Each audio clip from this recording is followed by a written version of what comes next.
Hello, welcome to Scrap Time. My name is Christine, and in this video I'm going to be showing you the Tim Holtz Shifter Stencils and how to use them.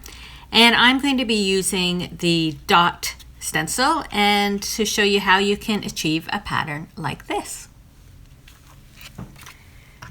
So this is the stencil. Now you can see you have the holes, and that's where we're putting the ink through, but in between the holes you also have this little sort of etched dot, and that's what we're going to use to mask when we do the second color. So I'll show you obviously as we go.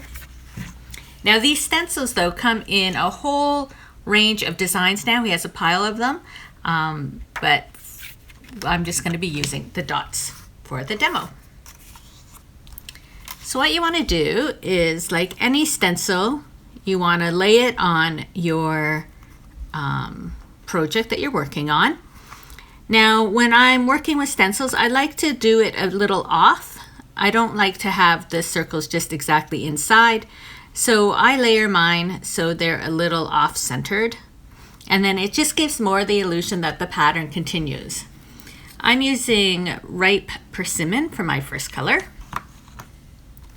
and I'm just going to ink it up. And you can tape it down if you want, but I'm just going to hold it in place.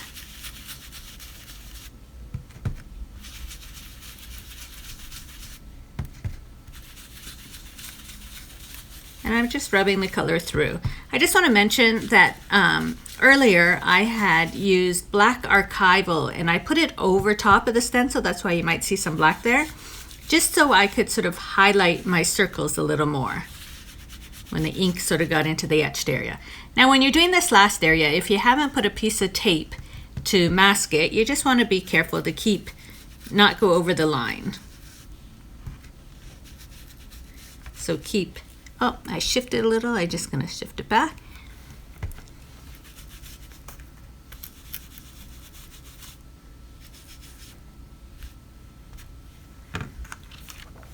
So there we have our first line.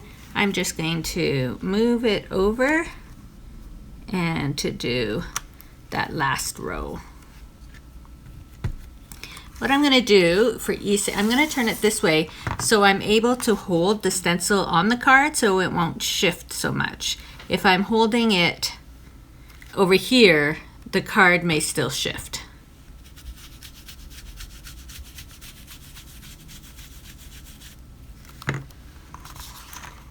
And there we have our first line. Now when you're using the distressed dye inks, you want to make sure that you clean off your stencil between. I'm just going to remove my ink pad. And so just with some water, I'm going to spray it and wipe off. If you don't do this, then when you go to put your second color on, it is going to blend with the color, because the dye ink, especially on a surface like this, will just come right off and blend. So that's all you need to do is wipe it off. And for our second color, I'm going to use picked raspberry. Now I also have orange on my fingers. I'm going to just try and wipe it off a bit, because if my fingers touch the card, I'm going to get orange on them. So here's the shifting part. So as I mentioned before, we have those little circles. So those little circles are going to cover the circles that we just did. So we're putting it so it covers. So you should be able to see now that those circles have the ink underneath them, and we have new circles exposed. And then we're going to ink our new circles.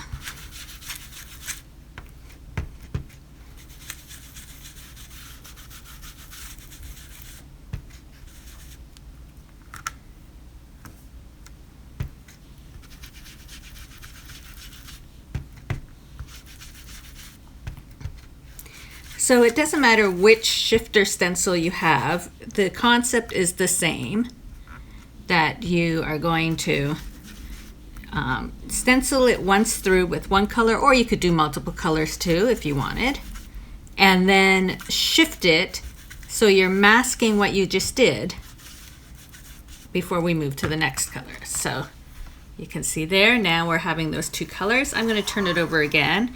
Because of this stencil, particular one, it's just circles, I'm able to do that. I'm able to turn it upside down and the pattern will be the same. So you may not be able to do that with all stencils. So we've covered up the orange and we've exposed the areas now for the pink.